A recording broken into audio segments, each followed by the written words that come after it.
Chapter 2. Set deep beneath an overhang of rhyolite bedrock at the end of a narrow box canyon, the mountain gate of Vadam Keep looked more like a bunker entrance than a service door. The approach was through a crooked gorge barely wide enough for 2 small vehicles, and it was lined by firing positions that could be accessed only from within the keep.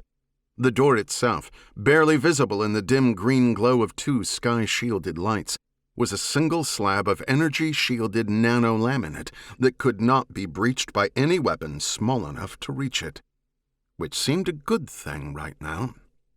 Before leaving the old burrow, Vadam and his now weaponless companions had been waved through 2 more checkpoints, and as they climbed into the foothills of Kolar Mountain, they had seen another 50 checkpoints scattered across the entire breadth of Vadam Valley.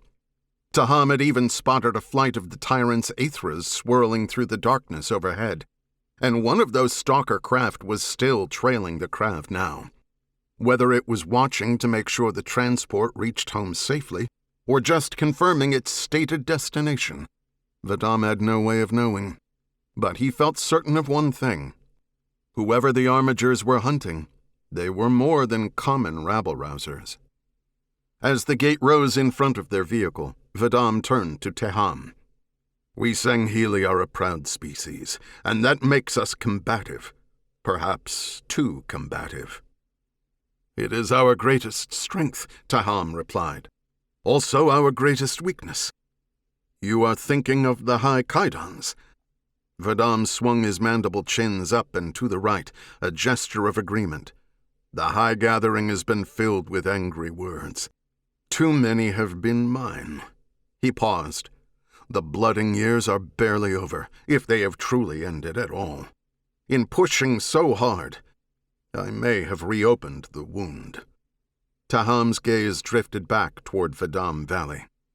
"You believe there is another revolt in the making? That is why the armigers are out in such force." "I fear that is the reason."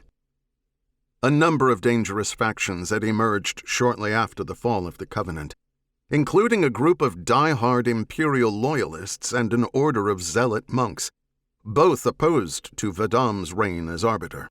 Their challenges would have succeeded had Vadam not accepted human help, first in breaking the siege of his own keep, and then in eliminating the threat they posed to his people. Though Vadam wished to think of this as having been representative of the kind of unity they should share with humanity, it had truthfully been a desperate decision that continued to undermine his sway over the High Kaidans to this day. "Our spies have reported nothing, but they have failed us before. And the tyrant hears what they do not." Taham was referring to Cortana's network of artificial intelligences, which monitored communications traffic across the interstellar civilizations under her dominion. The network did not make her omniscient, but almost. Unless one walked naked into the wilderness, it was nearly impossible to escape the web of electronic devices that could be used to monitor every careless word and gesture. But if she had heard of such a thing, surely she would have instructed her administrator to send us a warning. "No," Bayoth interjected. "The tyrant knows that if the Arbiter learns of another attack, he must strike first. He has no choice."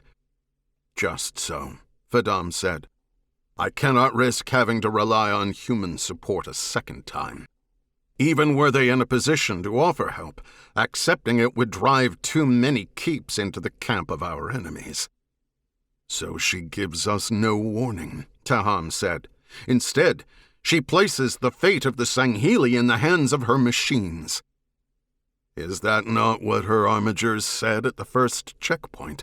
Bayoth asked. "That the Archon is responsible for the Arbiter's life now?" Vadam clenched his mandibles and said nothing. There was nothing he could say that would not make him seem as powerless and weak in his escort's eyes as he was in his own. It was a leader's duty to give his subordinates hope, and Taham and Bayoth had seen too much action for that hope to be a false one. He would have to give them a plan, even a desperate one, and at the moment, Vadam could not offer that much. The craft passed under the gate into the subterranean parking court where the keep's fleet of utility vehicles was stationed. Instead of continuing through the yard toward the passage to the Kaidon's residence, the ground racer stopped in the center of the lane and settled into a hover. For an instant, Vadam feared betrayal and found himself reaching for an energy sword he no longer carried. Then a side door lifted open, and his loyal keepmaster, Creii Ayomuu, climbed into the vehicle. An elderly Sangheili who had been running Vadam Keep since before Vadam became its Kaidon. Ayomuu had wet eyes and age-reddened skin so dry it looked like scales. Before Vadam could ask the keepmaster why he was meeting the Krav here instead of in the Kaidon's court, Ayomuu motioned for silence, then drew a detection wand from his tabard's inner pocket. He did a careful sweep of the passenger compartment and disabled a trio of utility microphones, used to communicate with the operator's compartment and outside comm and monitoring devices. Next, he had Vadam and his escorts surrender their comm discs, then passed them forward and had Srom raise the driver's partition. Finally, Ayomuu activated an all-frequency jammer that emitted a low, irritating buzz that would prevent the tyrant's agents from eavesdropping on their conversation. In theory, anyway. "We have a visitor," Ayomuu said. "Vale," Vadam said. Spartan Olympia Vale had been stationed in a nearby villa to serve as a liaison between Vadam and his human allies. She would undoubtedly be as concerned as he was about the events taking place down in the valley.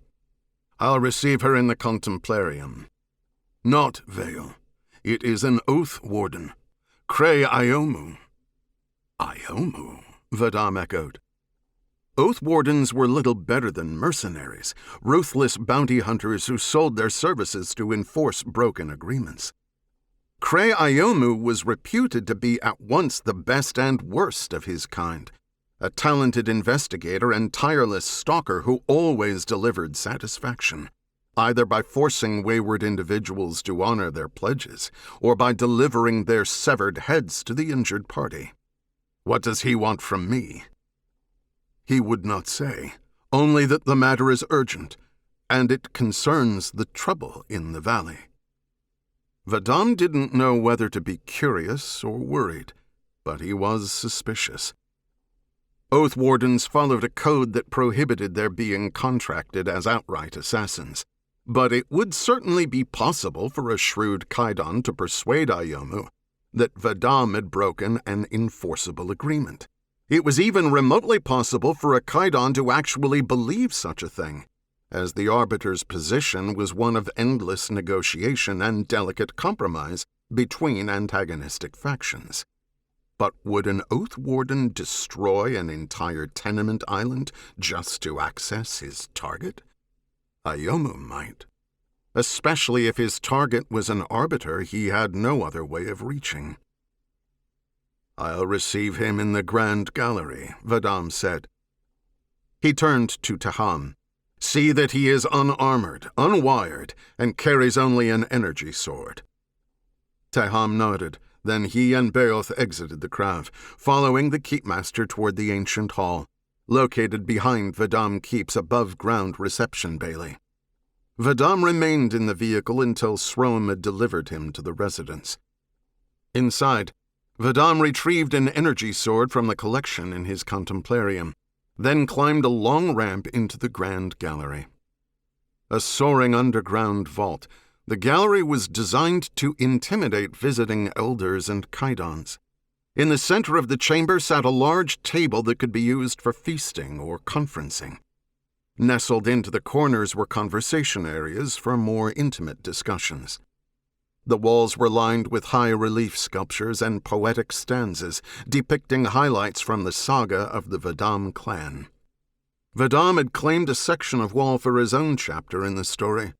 It described how he had risen in the Covenant to become the supreme commander of the fleet of particular justice, then failed to prevent the destruction of a sacred halo ring.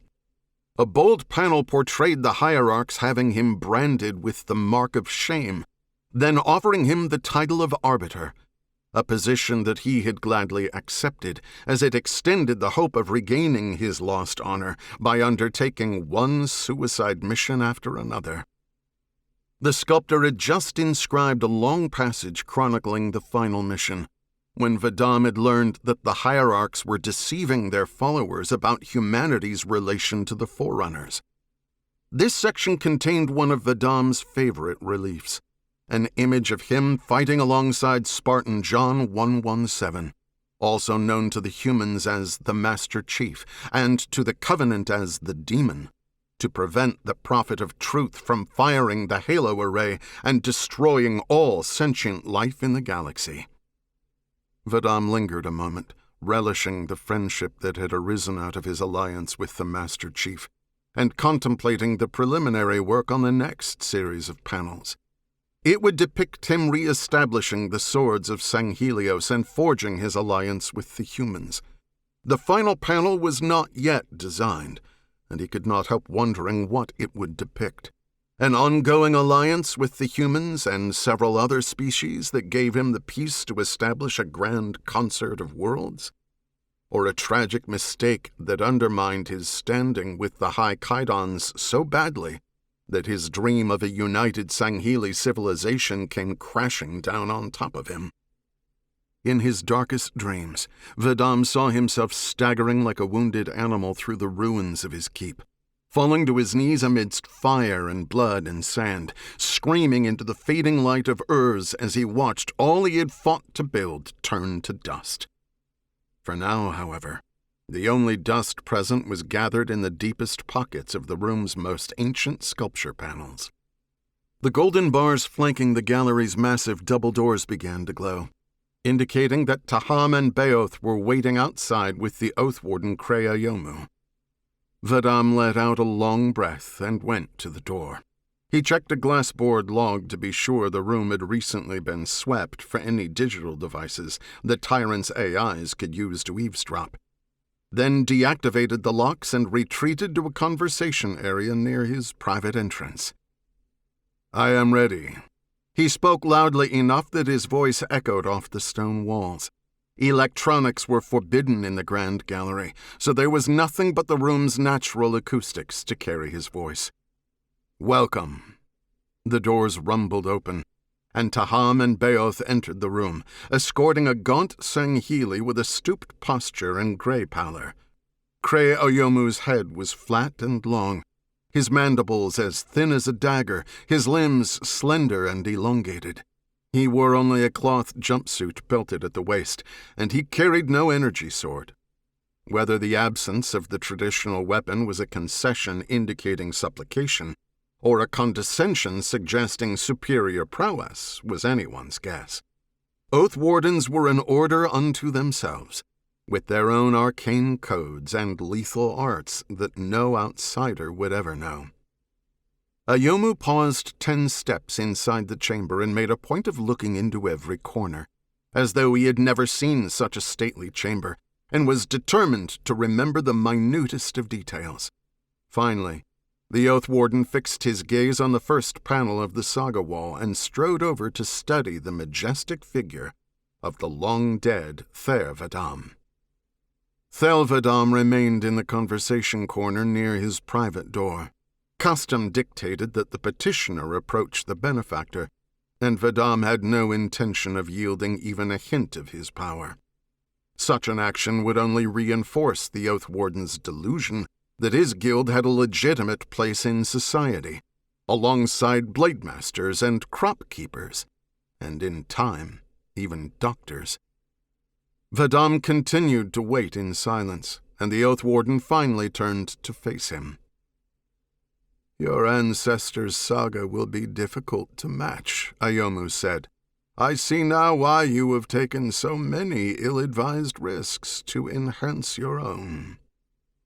The taunt cut deeper than Vadam would have liked. He was desperate to be the first arbiter to unite all Sangheli worlds under a single banner, and part of that was a desire to secure his legacy. But he was motivated by far more than vanity. As a supreme commander in the Covenant Navy, he had seen firsthand the power of interstellar civilizations who opened new worlds according to a considered plan, who made provisions for their colonies to work together and support one another. Even the humans, who were so often divided by localized loyalties and at one another's throats, could find a way to fight as one when they were threatened by an outside force. But if the Sangheili had ever possessed such instincts, they had been sublimated by servitude to Sen-Shayum lies and the manipulation of the prophets. Now every marshal fancied himself ruler of a continent, every high Kaidan the master of his world.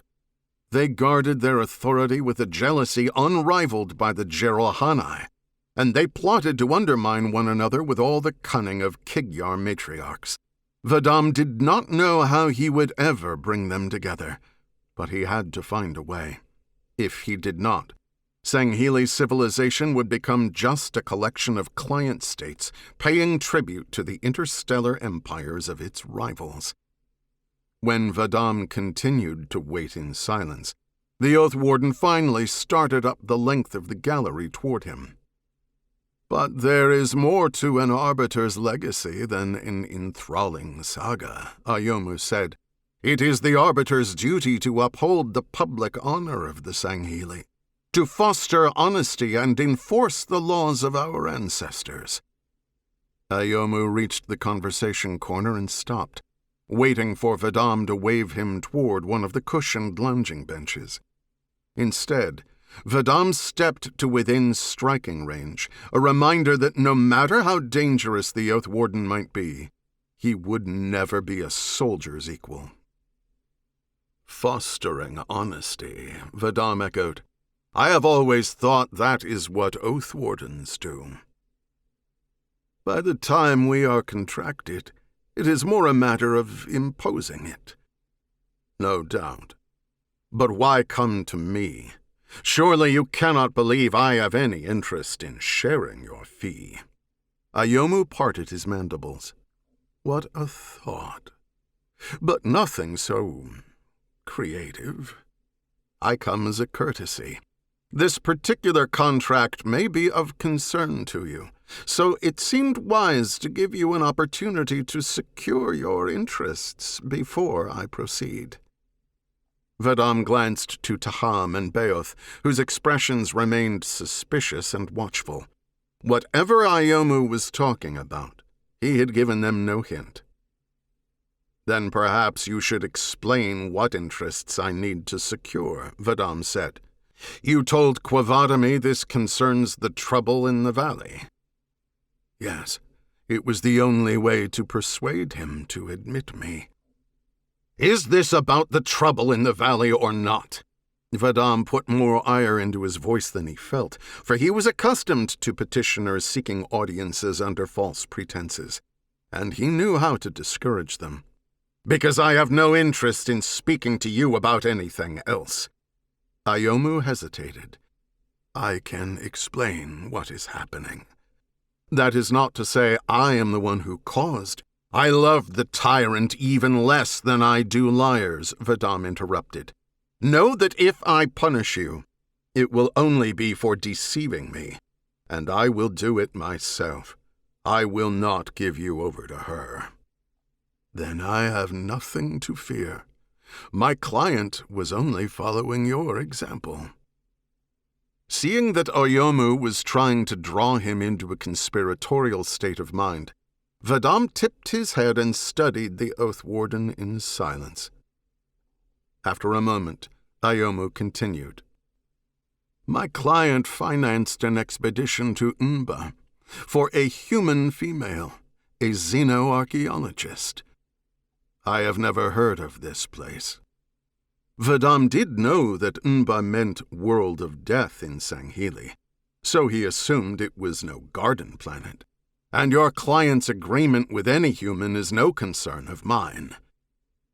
"It is your concern if this xenoarchaeologist is now in Vadam Valley, and if my client has also been the victim of human betrayal." "Also?" Vadam had heard the rumors that the human spy organization, the Office of Naval Intelligence, had caused the blooding years by playing him off against the servants of the abiding truth, and that the United Nations Space Command supercarrier Infinity had intervened on his behalf only because the humans wanted their loyal pet leading the Sangheili. He was also aware that these rumors had a certain truth, though the full situation was much more complicated than even the most unhinged conspiracy monger could imagine. Like the Sangheili themselves, the humans were composed of many different factions. Some believed the only way to protect humanity was to keep the Sangheili weak. Others felt the only true peace came through friendship and alliance. And more than a few simply wanted to turn their backs on the Sangheili and forget they existed. And who could blame them? Billions of their kind had been slaughtered during the seemingly endless cycles of the Covenant's war of annihilation, and those memories would still be fresh. Vadam had struck bargains with all of these factions. It was the only way to buy the time he needed, to make the Sangheili strong again. He had to unite them into a single interstellar society, powerful enough to stand against their rivals, who even now were beginning to push into Sangheili territory from every side. The humans I allow to live in Vadam Valley are as honorable as I am. Vadam was thinking primarily of the Spartan Olympia Vale, with whom he spoke nearly every day. But there were a handful of others. Engineers and technical advisors who had once helped Kolar Manufactorum design the small runs of weapons and armor they produced for the UNSC, then became trapped on Sanghelios when the tyrant rose to power. Whatever this betrayal is, it has nothing to do with them. I did not say my target lived here, Ayomuu said, only that she is here now. I know you will want to protect the reputation of your humans in residence by helping to hold her to account. What I want is to know why your target's arrival has drawn so many armigers into the streets, and how it resulted in the destruction of an entire tenement island. That was unavoidable. She attempted to hide in the creche warrens, and my floating eyes alarmed the incubating females. A band of angry males fired on the eyes, and I lost track of the target in the confusion. By the time the first armiger arrived, it was too late to recall them. I had to abandon the entire flight. Then the destruction of the tenement island was your doing. I never loosed a bolt, Ayomuu objected. I left when the first armiger arrived. Whatever happened next, that is between the residents and the armigers. Taham made a point of parting his mandibles, but the call-out was unnecessary. Vadam had already noticed the discrepancy between Ayomu's account and what he had been told at the first checkpoint. Perhaps the armiger officer had not been present at the tenement's destruction, or had not been informed of the part played by the tyrant's forces. But it seemed more likely that it simply had not cared. Occupation forces had a long tradition of blaming their victims for any violence that befell them. And the tyrant's armigers had proven no different. I am still waiting to learn what this human is doing here on Sanghelios, Vadam said, and why you are hunting her. I have already told you. I am hunting her because she broke her word. If you want my help, you will have to be more forthcoming, and if you expect to leave Vadam Keep alive, you will waste no more of my time. I will reveal as much as I am permitted to, if that is a waste of your time. Ayomuu spread his hands. You are welcome to try, but I will be leaving Vadam Keep in a manner of my own choosing. Vadam's only reply was to drop his gaze to Ayomu's weaponless belt. Ayomu's eyes glimmered in amusement for an instant. Then he said, The human's special area of study is protogenic civilizations. Meaning? Before the Forerunners, the xenoarchaeologist has been using the UNSC's military survey of uninhabited planets to identify targets to investigate. Taham and Beoth both tipped their heads at this news, and Vadam had the same thought. If she had access to a military survey, she was no ordinary academic. She is Oni, then? When there still was an Oni, perhaps, Ayomuu said, but no longer. If she were an Oni operative, she would not need my client to finance her expedition to Umba. Perhaps, Vadam said. The Office of Naval Intelligence was nothing if not resourceful, and he had reason to believe the tyrant's rise had not destroyed them completely. They were deep in hiding somewhere, licking their wounds and searching for a way to counterattack. And tricking a gullible Sangheli Kaidan into financing their operation was exactly the kind of subterfuge they might use to conceal their plan. Tell me more about this Umba. It is a marginally survivable world in the out sectors. It is called Netherop by the humans.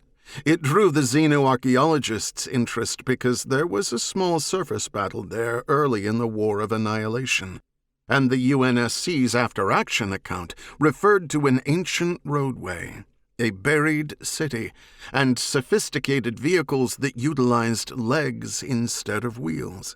That drew the xenoarchaeologist's interest, and she deemed it a good candidate for an exploratory expedition. Unfortunately for her, her funding vanished when the tyrant imposed her will. So your client offered his support, Vadam surmised. He has a deep interest in xenoarchaeology. He knows this human's work, and he believes she will recast the field's understanding of protogenic civilization. All he wants is to play a small part in her success. Perhaps that is what he told you, Vadam said, but we both know there is another reason. I have never heard of someone contracting an Oath Warden to force a research grant on an explorer. Oh, she has already taken my client's funds. It is her part of the agreement I am here to enforce. She is to give my client first choice of any artifacts she recovers. After she reaches Umba, Vadam clarified, which she has not yet done. That is so. Then you are premature. She cannot give your client what she has not yet recovered. True. But there are allowances for clear intent, Ayomuu said, and she made her intent clear when she failed to rendezvous with my client and came here, to Vadam. Where was she to be instead? If I told you that, you would know who my client is, which I am not free to reveal. Then I am not seeing how this concerns me, Vadam said. Use and Kola will see you to the gate. The two warriors stepped forward, flanking the Oath Warden to either side, and extended their arms toward the door. Ayomuu clacked his mandibles in frustration. Perhaps if I were to mention who she has come to see. Olympia Vale, guessed Vadam. Spartan Olympia Vale. The only human in Vadam an Oath Warden would fear. It is more the aftermath I fear than the human. Ayomuu continued to ignore Taham's and Beoth's outstretched arms and exhaled slowly. I can reveal this much. My client began to grow suspicious of Iuska's intentions. Who is this Iuska? Creii Ayomuu, Ayomuu said. That is the human target's name. She is a junior lecturer of xenoarchaeology at the University of Edinburgh on Earth. After agreeing to my client's terms for her expedition, Iuska discovered an ancient account suggesting the Umba civilization had been attacked by a Forerunner guardian. And now that she knows why the civilization vanished, she no longer wishes to journey to Umba. Not at all. The Umba civilization survived, at least for a time. It was the Guardian that perished.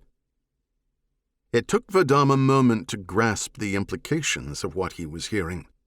Guardians were, as far as Vadam or anyone else knew, practically invincible to any force wielded by a contemporary military. Yet some lost protogenic civilization had found a way to destroy one? It seemed too incredible to believe, and Vadam wouldn't have believed it had the armigers not been out in such force. But they were everywhere in the valley now, mounting checkpoints and deploying heavy weapons more suited to battle than policing, filling the air with Aethra stalker craft and razing entire tenement islands on the mere suspicion that their quarry was inside. The tyrant feared the human xenoarchaeologist for a reason, and that reason was most likely something she knew. Now it all made sense. Of course Ayomuu's client wanted first pick of any artifacts that Iuska recovered. Any Kaidan capable of challenging the tyrant's guardians would become savior of the species, and the one leader capable of uniting the Sangheili into a true concert of worlds. And of course, Iuska wanted that key information to go to her fellow humans instead. Any species capable of unshackling itself from the Guardians would become the unrivaled masters of the galaxy, free to dictate terms to its allies and to claim any world it wished from its rivals. The Sangheili were generally on good terms with the humans now. But that was in no small part because the two species had collectively been weakened, so that it was dangerous for them both not to be. How might that change if the humans learned how to stop the Guardians first? It would depend on which humans the knowledge empowered. And Thel Vadam understood just enough about Oni to realize the odds did not favor his chosen allies. I am beginning to see your point, Oath Warden. Vadam motioned Ayomuu toward a lounging bench in the center of the conversation area. Please sit. We should make some plans.